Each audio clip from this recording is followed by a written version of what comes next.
जय श्री राधे कृष्ण दोस्तों, the dreams in channel में आपका स्वागत है। आज हम आपको सुनाएंगे बहुत ही सरल भाषा में श्रीमद् भागवत गीता भाग 10 के कुछ अहम प्रश्न जो हम सभी के जीवन से संबंधित है।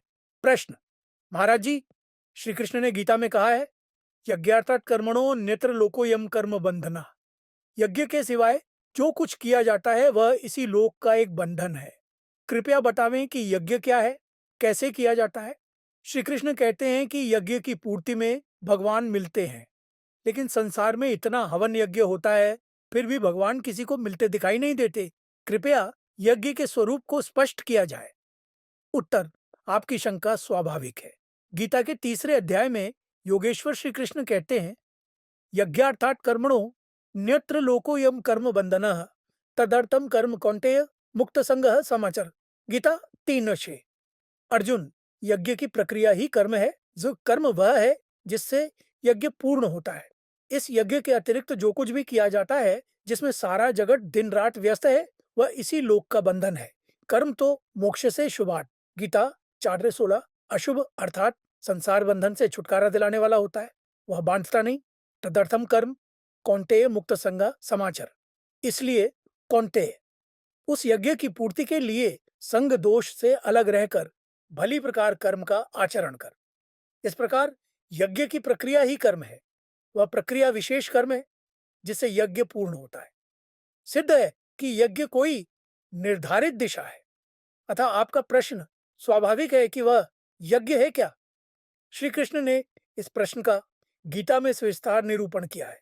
उन्होंने केवल इतना ही नहीं बताया कि यज्ञ क्या है, बल्कि प्रकरण की महत्ता को समझाते हुए यह भी बताया कि यज्ञ आया कहां से और देता क्या है।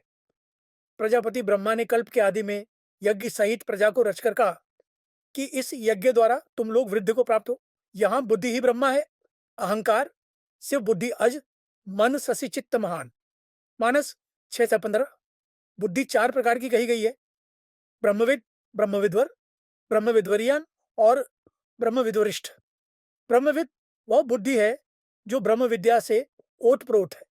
यह केवल रटी रटाई विद्या मात्र है, क्योंकि इस स्तर की बुद्धि वाला उस पर पूर्णतः चल नहीं पाता। ब्रह्म विद्वर वह बुद्धि है जिसे ब्रह्म विद्या में श्रेष्ठता प्राप्त हो।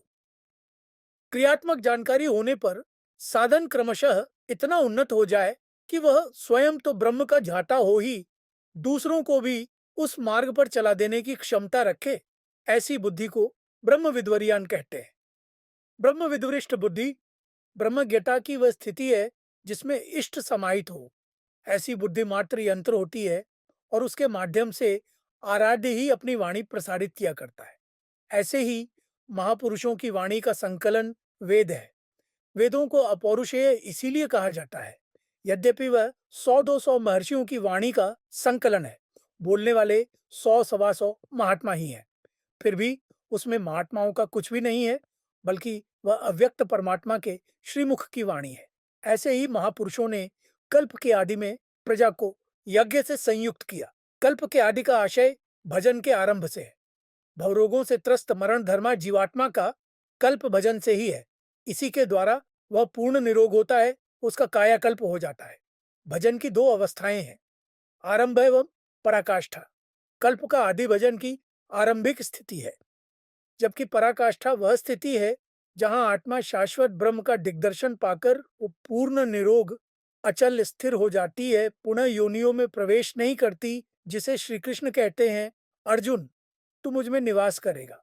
इस प्रकार प्रजापति ब्रह्मा ने, अर्थात जिसकी बुद्धि मात्र यंत्र है, ऐसे स्थित प्रज्ञ महापुरुष ने कल्प के आदि में अर्थात भजन के प्रारंभ में प्रजा को यज्ञ से संयुक्त किया, अर्थात साधक के अंतःकरण में यज्ञ के बीज का वपन किया और कहा कि इस यज्ञ द्वारा तुम लोग वृद्धि को प्राप्त हो।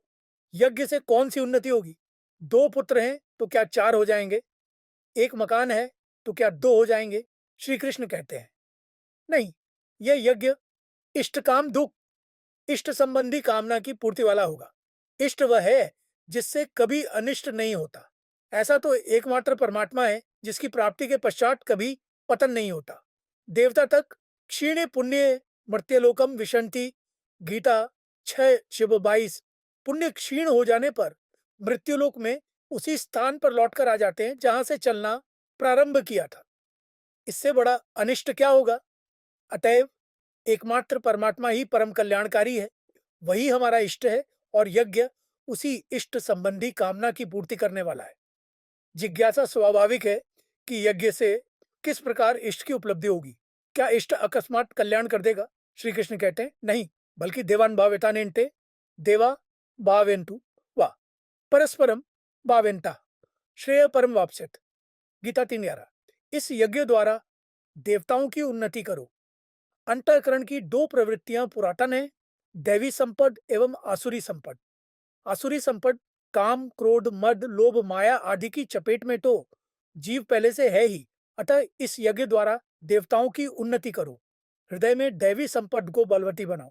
विवेक, वैराग्य, मन का शमन, इंद्रियों का दमन इत्यादि दैवी संपद है, जिसका विस्तरशा उल्लेख 16वें अध्याय में है। पूरा सुनने के लिए बहुत बहुत धन्यवाद। आज के लिए बस इतना ही, मिलते हैं अगले भाग में। जब तक के लिए राधे कृष्णा।